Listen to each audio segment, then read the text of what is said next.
to the Joe Fixes It channel. I realize I haven't made a video for a very long time, but today we're going to jump over into product review mode. I'm going to do a 3-month evaluation on the BlueParrott S650-XT wireless headset. I would like to say that I paid for all my own equipment. I have no affiliation with BlueParrott. I don't have any Amazon affiliate links. I'm not going to go into all the individual functions of this headset. I'm just going to give you my impression after 3 months of use.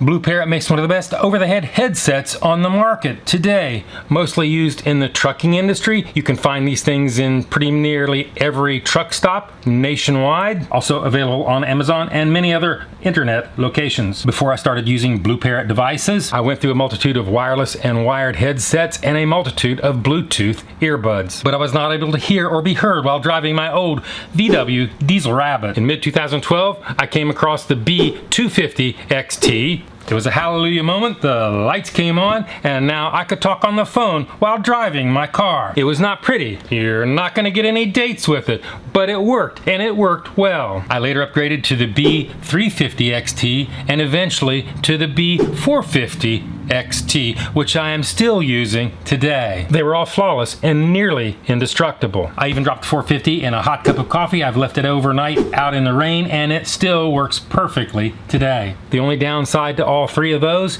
is they don't have active noise cancellation in the earpieces. They do in the microphone, and that's what makes them so special. And that's understandable, as that would create obvious safety issues while driving. So why do I need a new headset with this thing working perfectly? I'm not an over-the-road trucker. I'm not going to be watching movies in the back of my semi. I bought the BlueParrott S650-XT wireless headset to do one trick, and that's to talk on the phone and hear clear audio while running my Exmark Metro mower. I've attempted to use two other high-end noise canceling headsets, the Sony WH-1000 XM2 wireless noise canceling headset and the Bose Quiet Comfort 35 Mark II. Both reproduce high-end audio in a very noisy environment, but they both absolutely suck as far as holding a conversation on the phone, as there is zero noise cancellation in their microphones. These are some but not all of the features: a removable right ear cup that converts this thing from stereo to mono, Bluetooth connectivity up to 300 feet, and it does do that. 100% voice control, and I do not use that. Pairing up to 7 Bluetooth devices, 2 simultaneous Bluetooth connections, IP54 rated durability for protection against dust and water. I left it out in the rain overnight and it still works. Up to 36 hours of talk time, and indeed it does that. 96% noise cancellation on the microphone, and active noise cancellation on the earpieces. This wireless headset will set you back a hefty $250. If you order this on Amazon and you're Prime, you don't have to pay for freight. In fact, I have links for all the equipment mentioned in this video below. Unfortunately for me,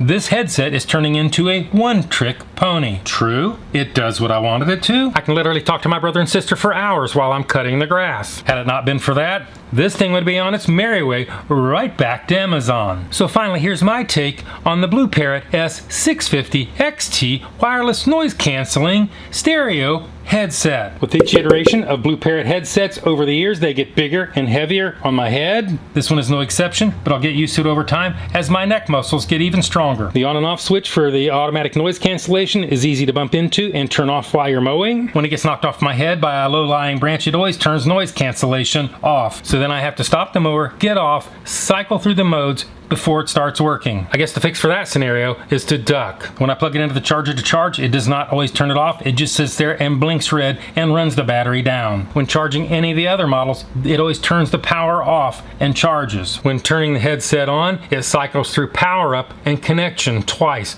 Confusing, time-consuming, but harmless. The voice prompts through mode changes are very lagged and sometimes incorrect. When compared to the 450, the multifunction button and the BlueParrott button are very similar in shape and feel and are hard to tell apart when it's on your head. It's very easy to lose this earpiece when you take it off to drive your car. I've lost it twice, and luckily I've found it because I don't think there's any replacements available at this time. When I first got it, I had to upgrade to firmware before it even pair with my phone or the computer. I would have been screwed if I'd not had internet access. Is this thing in serious need of a firmware upgrade? Absolutely, yes. Would I bought this thing knowing what I know now? Yes. Even though it's not needed to replace the 450, I really enjoy chit-chatting while running my mower. Is the earpiece sound quality as good as the Bose or the Sony? No, but it's good enough for me, considering what it's bringing to the table. Is it worth the hefty price tag? If you're an over-the-road truck driver and they come out with a few firmware updates to iron out some of the kinks, I think it would be worth it if you have a way of keeping track of that earpiece rattling around your cab. Otherwise, I stick to the 450 for a better value. I hope this video was helpful. If you have any experience with this, questions, leave it in the comments, and we will see you